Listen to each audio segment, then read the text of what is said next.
Okay, so we'll be moving on to the next discussion on the topic, whether is it possible to get ahead of security threats and how. To moderate seat, we welcome Mr. Gokulavan J, Information Security Head, Lumina Datamatics. And the panelists would be Mr. Venugopal Parameswara, CISO, Equitas Small Finance Bank, and Mr. Nicholas Johnson, Head of Technology Assurance, Standard Chartered Bank.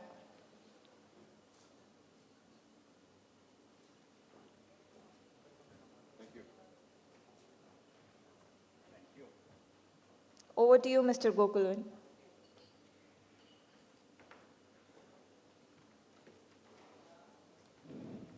Thank you for W.Media and all those delegates who are present here.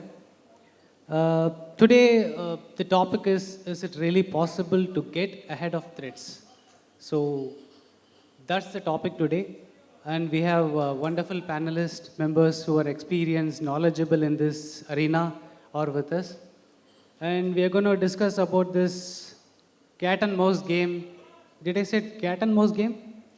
Especially we wanted to look at how we have to turn this into a Tom and Jerry game, where in the cat and mouse game, always mouse runs and cat chases.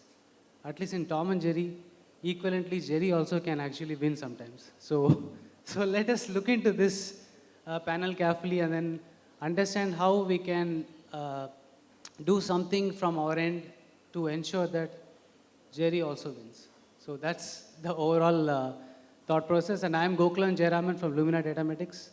I head the InfoSec division, Pan-India for Lumina Datamatics. We are a pre-publishing and e-commerce company with more than 3,000 employees, and then we are spread across India as well as US and Germany. So that's a small base about our company. I'm a CSSP, CISO, CASA, PMP. So there are many certificates, and then I have around 20 years of experience in this field. So with that, I would like to introduce Mr. Nicholas Johnson, who's the head of technology assurance, Standard Chartered Bank, and I would like him to introduce himself about, yeah, sure. Hi all, good afternoon. So I'm Nicholas and hired the technology assurance division of Standard Chartered Bank globally in across 80 plus markets. I have close to 18 years of experience into information security, audit, assurance, operational risks, as well as innovative cybersecurity solutions, such as zero trust security and cognitive cybersecurity. And previously, prior to Standard Chartered, I was working with Wells Fargo, again responsible for centralizing audit, assurance, and information security organizations for Wells Fargo in India. And prior to that, I was heading the information risk management framework for Lloyds Banking Group, again Pan-India and in the UK. And in terms of certifications of concern, I hold a couple of certifications, especially into security, such as the CISSP, the CISA, the system, and likewise. And I think this discussion on information security for data centers is something that is profound. It has various logics to it, various nascent technologies into it, especially at a growing time when we have so many innovative solutions related to cybersecurity and information security. Great, thanks Nicholas. And then we will move ahead with our next panel member, Mr. Venugopal Parameswara, Chief CISO, Equitas Small Bank. Good afternoon, everyone. It was very excited to meet you all in this great conference, what we witnessed, and great discussions before the panelists we had. So my name is Venugopal. I'm the Chief Information Security Officer at Equitas Small Finance Bank. I have nearly 27 years of experience in the InfoSec and IT put together. And yeah, I would like to hear and learn more from each of you and probably share some of my thoughts on this topic. Excellent. Thanks, Venugopal. So we will start with some basics. I believe that everybody in this industry knows there are certain basics for the security, which is like first, understand what are the assets that you have, earmark your crown jewels, and then find out what are all the security vulnerabilities that you have. ensure that your physical and then logical security is in place. Then the backup. And then your incident response. What is the incident response that you have? Do you have that in place? And have you tested that? And then at the last, the BCP. So these are all certain basic security things that definitely we all would have gone through. So now just a small question to everyone. So after the lunch, maybe a small exercise as well. So can we raise the hands if at all these basics are there in our organization? Yes or no? Is the lunch not enough or, dude, we really don't have those security basics in our place? Okay, great. So these are all the basics. And then if we go to the next level, in short, we call it as PPT, people, process, and technology. So these three things should evolve as the organization matures. And as the industry changes, we also should change with all these three important pillars. So these are all the things that we should be always looking for to ensure that we are actually not going through any threat. Now the topic is it really possible to get ahead of threats? So that's what we're going to discuss. So the first question is for Venugopal. Threats are real, but, but getting ahead of threats, is it a facade? Yeah. Yeah, so I totally agree. Threats are real. That's why we are all, there. And now how the threats are real and how it is the cats and mouse game, which we actually initially highlighted, the gap is actually going up, and then we try to catch up with them, and then again, the attackers go beyond us.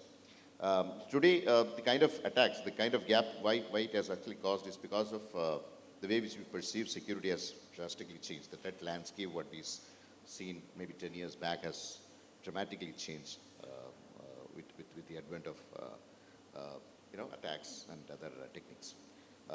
Attackers no more concentrate on the bigger targets. They have small, short, and very stealthy kind of attacks, right?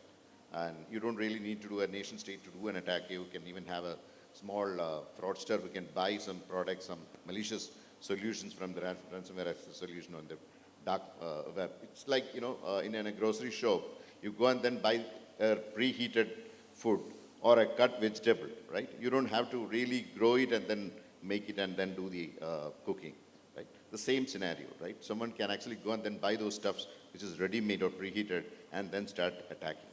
So it is, more stealthier kind of attack and more affordable for the black market in that sense. Now, it will be a dream or it will be a facade unless we, the InfoSec community or the defense, side of the game, realize that we should change our approaches in terms of looking security in a different way. For example, all this while we've been thinking about security from, are we safe? Are our organizations safe from attackers, right? The board and the senior executives have been constantly diving on those questions. Now it's time that we should be, thinking from, are we prepared to have that, right? So as someone said, like, every organization got attacked. Only thing is, at what point of time we'll realize it that it got attacked. So are we prepared against this cyber, offense is something which we need to think through. And that's the game which we need to play going forward. Okay, great. So many things you covered. The landscape has changed. Definitely, yes. After pandemic, it did. And then it did heavily. And then, in fact, most of the issues, threat, especially ransomware attacks, are known to us after pandemic only, for many of the organizations. So, and then you covered big, small, and micro. It comes in all levels. I would like to add one more point here, wherein there are threats which are induced in the hardware level while manufacturing itself. So that is another threats which are coming up. And then looks security differently. So that's a very, very good point. So I think I'll have to circle back on that after some time. So we'll discuss about that as well in a greater detail. So moving on to Nicholas. So before we move on, I just have to sort of add a point here. So I think as Venus has told me, or told the group, threats are very real, and I think it has radically changed across these last 10 years. right? Earlier, we used to only deal with a certain subset of hackers and script kiddies, right? Now, technology has matured and evolved into such a radical state where we have AI and ML technologies trying to attack our systems and not just systems, or people as well in terms of social engineering. In many cases, in many of our banks that we see, we are seeing spear phishing sort of attacks directly heading on to folks of senior management, right? And in addition to that, we also find state-sponsored attacks, right? State-sponsored attacks from various sort of countries to sort of intrude into our networks, intrude into our environment to steal information, confidential information, customer information, and not just that, to attack our systems, to make our systems non-redundant, right? And I think that is where we are facing a lot of issues upon, especially at a time when threats, although are real, it continues to evolve and mature at a larger scale in the advent of technologies that we are seeing today. So that's a great point, Nicholas, wherein AML, is that a boon or bane? That's a completely different topic. I think we all can debate for a complete day also. So that's another topic. So just one question for you.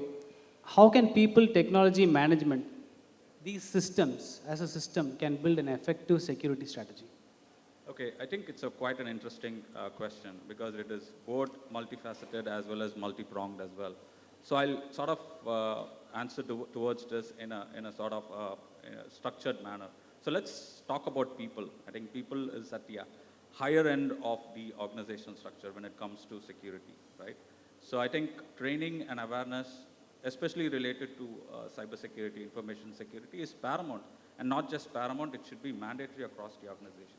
You can have all the security controls in the world, right? Each and every security control, reinforce all those security controls. And if you miss training and awareness to your staff, to your employees, that is a very viable risk, right? No matter you have the strongest firewall, no matter you have the strongest encryption systems, right? But if your people are not educated, I've seen clear cases that I have seen in my professional career where people, I mean, they found a USB and they just come and plug it into your systems, right? And I mean, what happens then? I mean, the payload gets infected, it infects your servers, it infects your endpoint systems, and naturally and obviously, it sort of, they are able to get informations and attack vectors deployed across the organization, right? And adding on to that, we have these Raspberry Pis. I mean, that is like, you connect this into your network and it gets connected. And attackers can remotely sort of log into your systems. And these are quite real threats that we have seen. Like I said, people is a very critical component on the chain. So I think impartment of trainings and awareness is mandatory. And it all boils down to people on how you build a strong, robust risk culture in your organization, right? So risk culture is quite paramount. I mean, I've seen cases where in one organization we had thousands of non-compliances. And although they had thousands of non-compliances to security controls, they didn't want to take any actions. The senior management as well as the staff were quite lethargic to it. And as a result, it resulted in a lot of downtime, a lot of availability, a lot of incidents materializing for that particular system, right? And it came to a point where the organization itself was on a brink of failure. And as a direct contrast to that is an organization with strong risk culture. Even if one major non-compliance, all hell break loose, because mainly they try to mitigate those non-compliances, to resolve those non-compliances. And I think that is where you should sort of have that sort of reinforced risk culture to make sure staff, your employees, not regardless of data center or regardless of server base or regardless of organization, I think imparting those knowledge and training is paramount for your people as well as for your staff, for the greater good of the organization. That is the people aspect. Coming to the technology, I think there is always a concept of defense in-depth technology. And I mean, that I think would be a starting point that has been in the information security framework for quite some years now. So it works on a concept where even if one security control fails, the other security control will protect the information system, right? So it reinforces your security system. So I'll give you an example. Let's say you have a VPN connection to access remotely from your home, right? So if you have a secondary encryption like AES 256-bit encryption, also encrypting your data, it reinforces your control. So even if the VPN fails to securely protect your data, the AES encryption that you have encrypted your data with will protect your confidential data. So I think it's all about how you go about reinforcing your security environment across your organization. And last, of course, is the processes that we have. Processes, again, you'll have various sort of methodologies. You have maker-checker functions, you have reconciliations, you have segregation of duties that is quite paramount in any of the organizations that you take. So processes, again, even if it's a manual process, we can figure out how best you can sort of deal into implementing those structured processes for the benefit of your organization. Great, Nicholas. I think you covered the first point, which is I really liked, awareness to the higher most authorities. So that's very key. If you ask them to come for an awareness, I think they will say no. I don't have time. I'm not going to come. But if they get affected, actually they are the crown jewel, actually in a way, people crown jewel. So I think we have to ensure or make sure that they understand that how important their one click is. So that's very, very important point which you covered. That's great. And then you covered USB and Raspberry Pis and all plug and play payloads, which actually is a disaster. Then you touched upon the risk-based approach. Actually, the entire industry is now going to that kind of model wherein there is no preventive action in ISO 27001 also. So they had removed that and then they moved into risk-based approach. So they moved the preventive action, which was earlier in the last page. It has come into the first page, which is risk-based approach. So that itself shows that the entire industry is committed to actually start with how and what the risks are and how we are going to deal with those. And one thing which you were discussing about is thousands of NCs, and then they are not ready to act on any of those. I think I will term that particular organization as just compare what is your risk appetite. That's the question that we ask for many organizations. I think we should ask them what is your NC appetite for this organization. So that was comical as well, but actually it is very disastrous. And defense in depth is actually a very, very basic and a very, very strong concept that everybody has to ensure that we understand and then we implement those in our organization. And of course, at the end, which is excellent point which you had covered, maker checker. How many of you think that even we are doing a checking for whatever we do? Let's take, we have a SOC. Is the SOC person doing properly his work? Do we have a review mechanism? We have a TL or we have a person who's on the floor, but does he really do a good review there? So maker checker, the basics. If we look into if we have the basics right, I think most of the problem will be resolved. So thanks, Nicholas, for the great insights. And then we will go to now Venu again for the next question.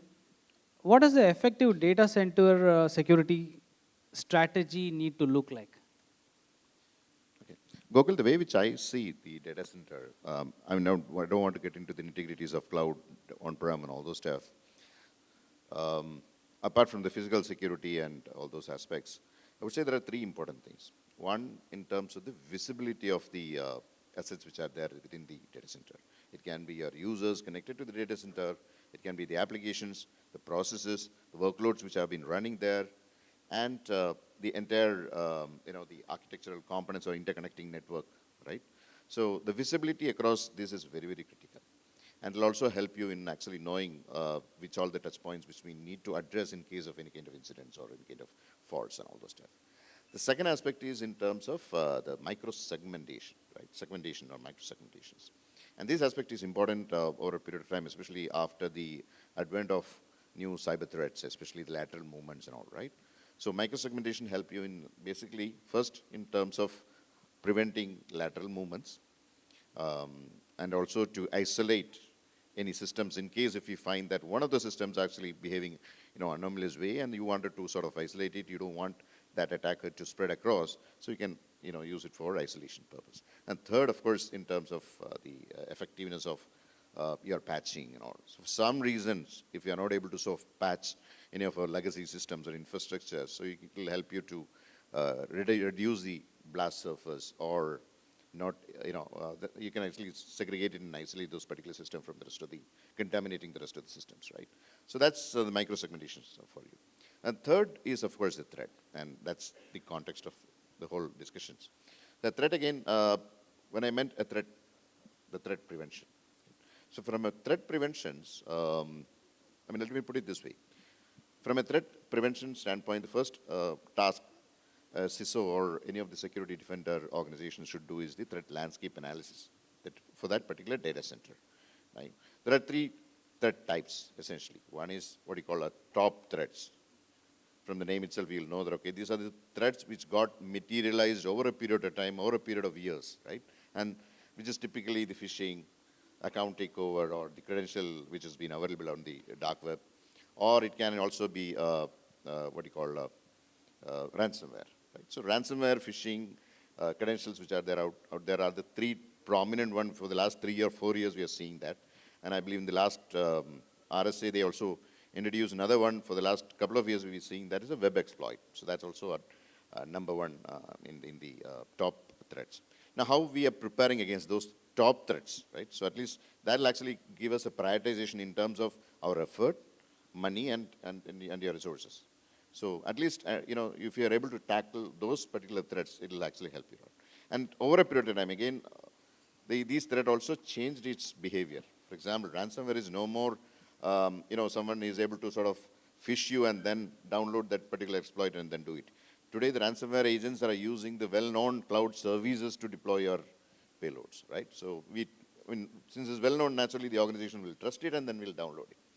The other aspect is, ransomware is no more only the organization's, sort of prerogative. It has also become a national prerogative, right? Many of the agencies, FBI recently had actually blocked some of the Logbit and other ransomware, right? So agencies and other government institutions work together and along with major infrastructure providers like Amazon or whatever it is, whomever it is, and then try to sort of mitigate it. So you can definitely make use of such, environment or support system for preventing that.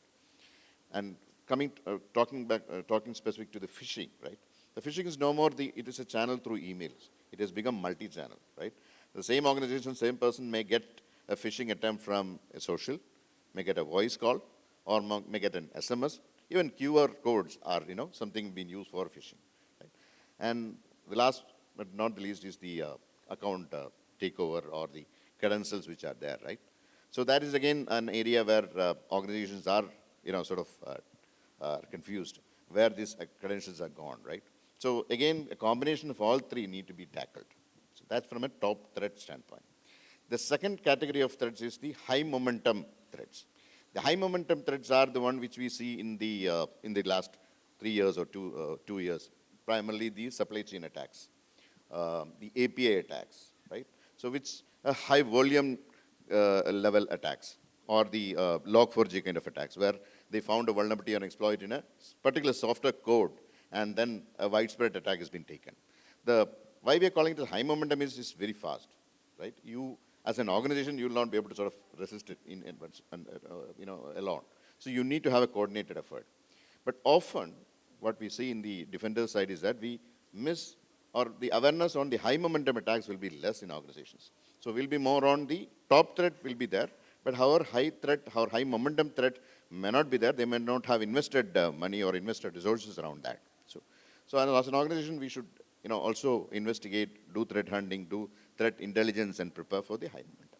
And the third category of threat is primarily the emerging threats, which is not yet seen in a widespread manner, like the artificial intelligence-based attacks, or some level of firmware attack, as you rightly mentioned. These are all emerging attacks. Someone who is attacking your firmware or components and then trying to get into that. So knowing these kind of attacks and preventing proactively with a proper cyber resilience framework in an organization is very, very important. And talking about cyber resilience framework, naturally you need to have the infrastructure, the technology support also need to be brought in. You may have to, again, coming back to the people, process, technology, the process, you may have to reframe your processes in line with the cyber resiliency and threat landscape. Great, Venu. So I like the portion visibility. First, understand visibility. So it starts with the basics, wherein know your assets. So visibility, micro-segmentation. Micro-segmentation really helps in terms of lateral movement of threats. In case if it gets into your organization, definitely it helps. So micro-segmentation is very, very important point that we all have to look at. And then threat landscape analysis. How vast is our threat landscape? And do we have control? We don't have. Don't we have control? All those things we should be knowing upfront. So, of course, governmental agencies are also now very, very active, especially in India. We have certain who's very, very active with respect to all these threats. And then there are certain guidelines also given to everyone, which is already from 2022, it is already inactive. So these are all certain things which is going to help build our strategy towards a data center. So now, going to our delegates, all the audience, I have a question for you. Again, just a kind of exercise. So, how many think that your organization has gone through a breach or a kind of any threat which has attacked your organization? Can we raise your hands? Okay, 1, 2, 3, 4, 5, 6. Okay, sure. I'll put the same question a different way. How many of you think that your organization has never ever have gone through an attack? Okay, it's the same question actually. So I understand it very clearly. Every one of us here has gone through some kind of attack at some point of time. Or there is a APT which is already present, which is ready to attack at some point of time. Definitely this is the case. And I think it's, we don't have to be very, honestly, we don't have to be very finicky about just saying that, yes, I have been attacked. So that's fine. We can say everybody has been attacked now. It's like, Corona, have you got Corona? No, I have not got Corona. Now everybody is in lift speaking, I got yesterday Corona. And nobody is like panicking. So that's the status today. So I think it's okay. What is this going to do for us? Number one, it's not about we boasting that I also got attacked. It's not about that. How we got attacked? What are all the vectors, IOCs, things that we did to come out of it, and how we can safeguard. So this is going to be a lesson learned for all our peers. So that's how we have to safeguard all others. So that's one small thing which I wanted to put forth. And then you have been a great audience. I think you helped me by not raising your hands. If anybody would have raised their hands, then the question would have been toppled. Thanks. And now coming to Nicholas. Now this is the real question related to the topic actually. Outrunning threat actors. What are the innovative ways that can be implemented by us? I think there is a whole lot of innovative solutions that are out there, especially when cybersecurity is concerned. But two sort of branching archetypes that are showing promise is zero trust security and cognitive cybersecurity. So I'll sort of delve into this topic in sort of a detailed manner, so you sort of understand what this innovative solutions are. So let's start with zero trust security. Okay, so it is again a framework or a methodology that is currently being prototyped across many MNC organizations and conglomerates, right? So what this means? So zero trust security works on an assumption that an attacker is already present inherently within your organization. Okay, so the attacker is already there within your organization, and what controls would the CISO or the head of security goes ahead and implements in an organization where you work on an assumption where the attacker is already there, right? So it sort of delves down again into the concept of defense in depth, zero trust security. It also delves on the concept of the OSI model, right? You have 7 layers in the OSI model, right? Physical, session, network, and all those application layer, transport layer. And how you would effectively build security controls stacked across each layer of the OSI model, right? It also works on the premise of trust. So, I mean, when you say zero trust, it means there is absolutely negative or zero trust across all your users, all your applications, and all your devices. So what that basically means is validate and verify each and every single transaction to make sure that the application or the user or the device can be trusted. Okay? And it also means of continuous monitoring. Okay? So what will happen is the technology that you implement will start monitoring all devices, all users, all applications constantly, right? And it will create a baseline of patterns. Okay, what is a normal behavior for that particular application? What is a normal behavior for that particular user? Or what is the normal behavior for that particular device, right? So it creates a baseline of these patterns, right? And if there is a change, right, if there is a drastic change in these baselines, then it will sort of reflect that there is a threat that is underway. Okay, there are chances that it can turn out false positives as well as false negatives. It's all about how you sort of train that technology to make sure that it absolutely detects threats or any observed differences in the patterns that you have set for that security, right? So I think that is paramount. And the problem with zero trust security is the implementation. The foundation is quite strong. The implementation is quite paramount because there is a high likelihood that each and every single suspicion depends on the fact that it may be a threat, right? So I think that is where AI and ML technologies with their NLPs, with their automation as well as data mining techniques come in to make sure to sort of verify and validate that these are not false positives. Okay, so I think that premise is something that is ongoing. It will take some level of effort and time to implement across organizations. It basically air gaps the network, air gaps your organization to a extent that it is almost, like I said, 99% almost attack-free from various sort of attack vectors that we have. Again, end of the day, there is no absolute zero risk. That will never happen. So zero trust security sort of minimizes those risks to a considerable extent that I have seen. The second one that I'd like to delve upon is cognitive cybersecurity. So this again, based on the premise that applies AI and ML techniques into cybersecurity, right?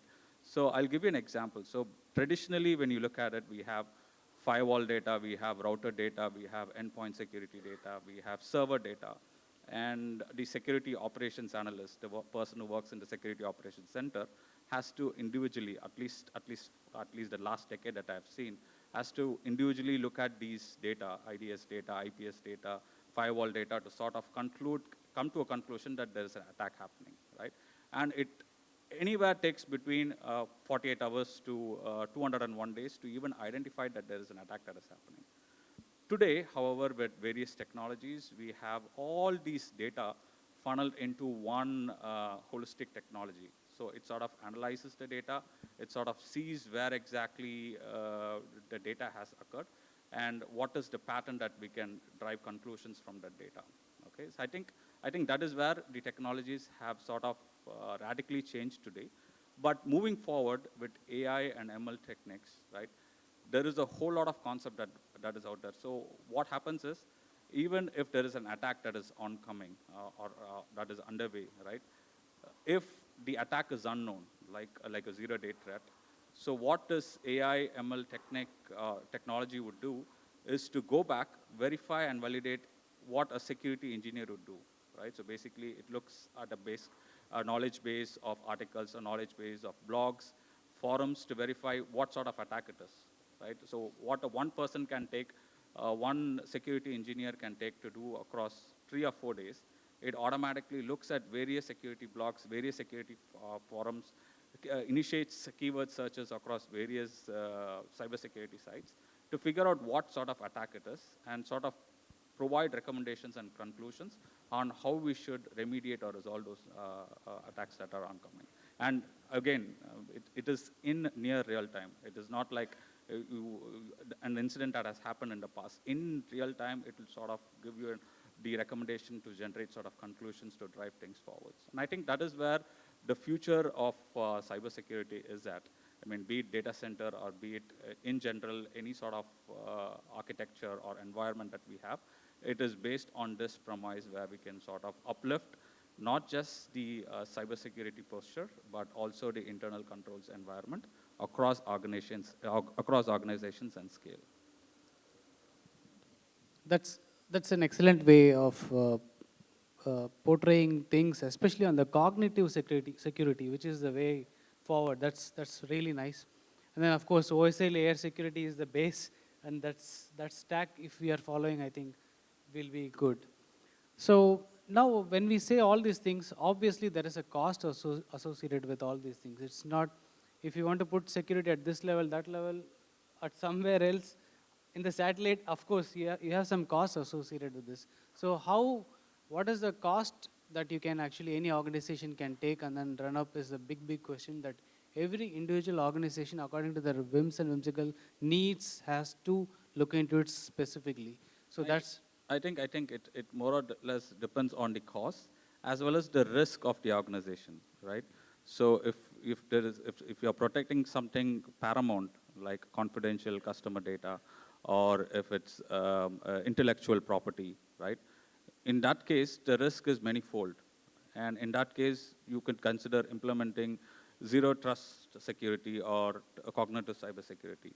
In certain areas, in organizations where the information is publicly available information, and you sort of try to implement zero trust security and cognitive cybersecurity, may not work out, mainly because there is a high level of cost that is involved. So I think we should take a risk-based approach to identify if the organization really entails to protect such innovative solutions. But as we go down the future, in a future-ready state, I believe these technologies will be made available across all organizations in a much more cost-effective fashion. Absolutely. Right? And that is when folks can try to sort of leverage these technologies to a greater extent. Great. Should I put that in a very simple term? We all learned that time is equal to money. Now it is risk is equal to money. So it's a simple terminology that we can associate with. And then I have just one, again, question for all the delegates. Now it's everybody's turn actually there are three options. You have to raise your hand for one of the option. Okay, so that's what I want. Do not keep your hands all down for all the three answers.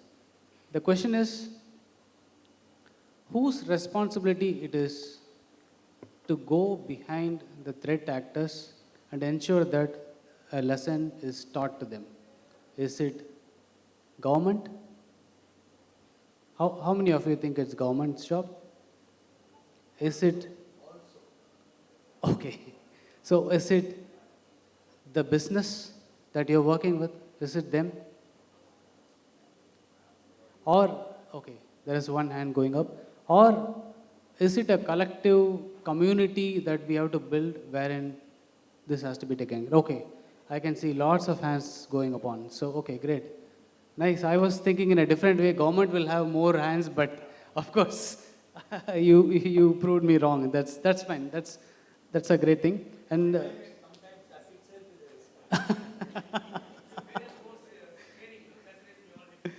sure.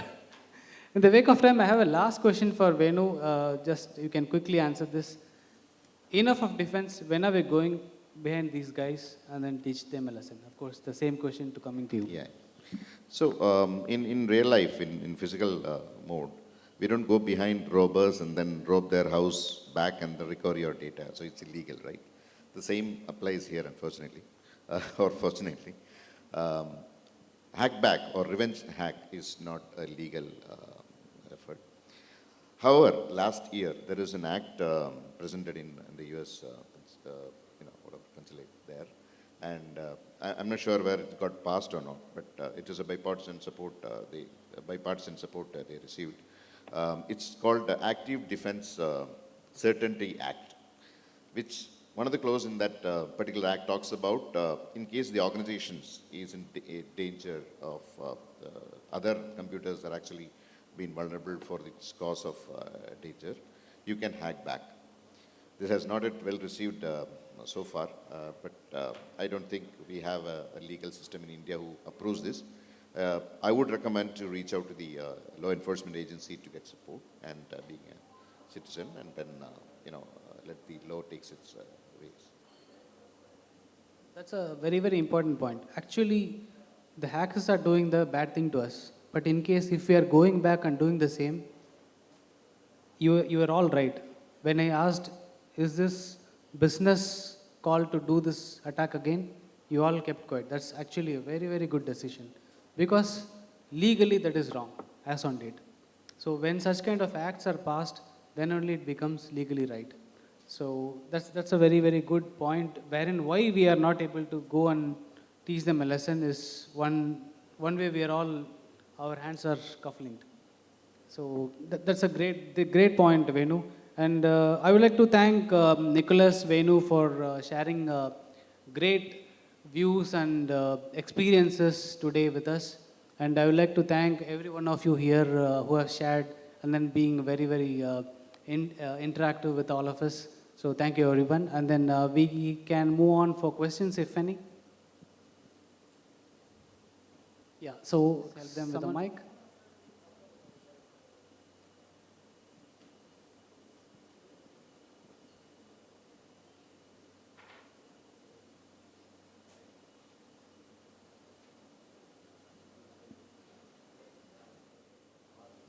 Good afternoon, everyone. Thank you, panel. Thank you for this wonderful session. Thanks a lot. My name is Hari. I'm from TCS. Okay. So I have two questions, one from the operational perspective, other from the architectural perspective. Now that we are moving on to the cloud and multi-cloud scenario is arising upon, most of the customers are expecting us, okay, to share the tenancy portion of our, for example, IaaS, okay. So they want the tenancy portion to be controlled and managed by their own team. Because they have a big team to manage it, which they are currently doing upon, okay.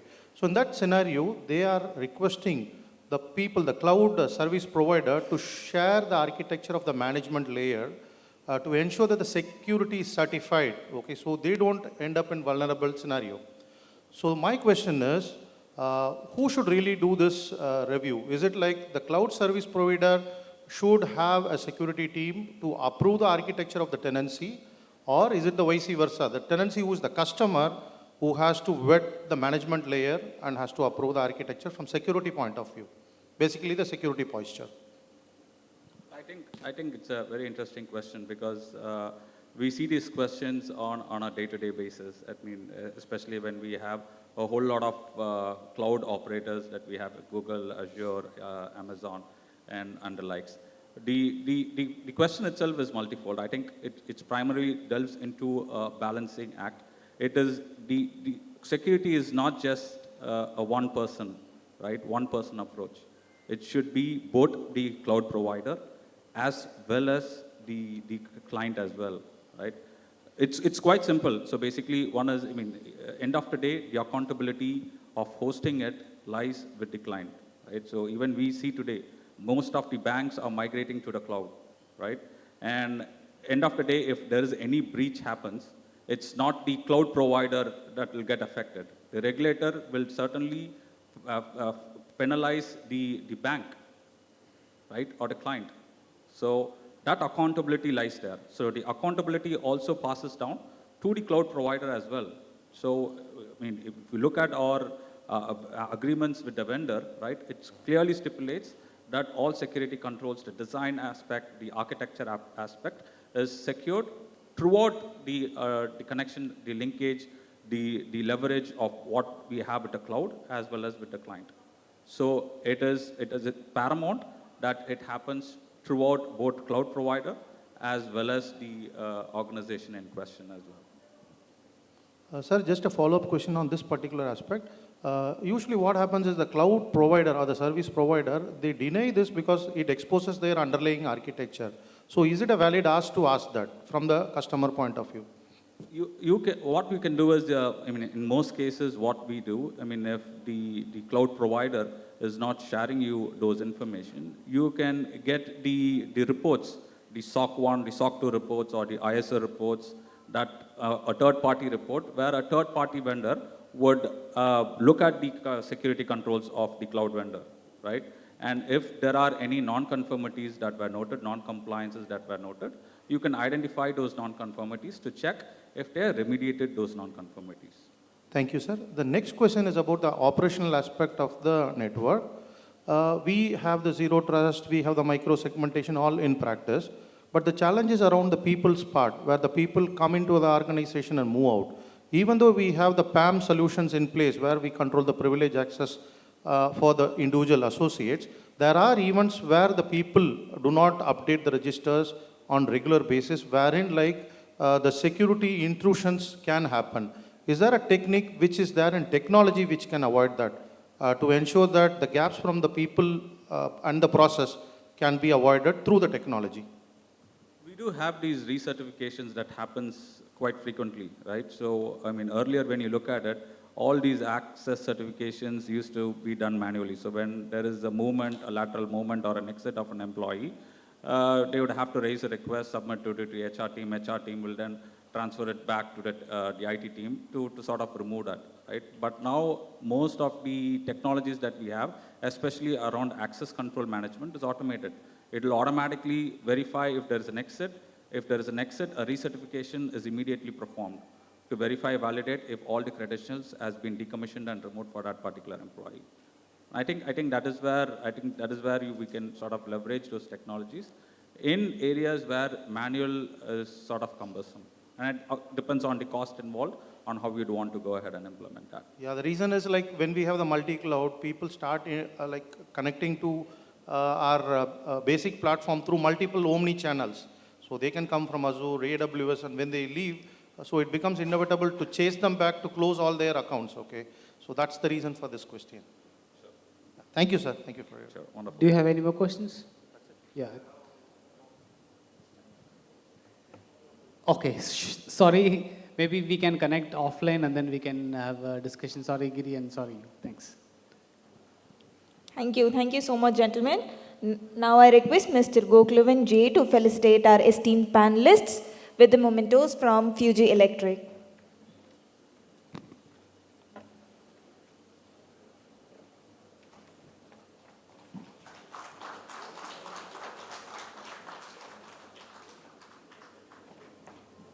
And I now request Mr. Nicholas Johnson to felicitate our moderator Gokulavan J.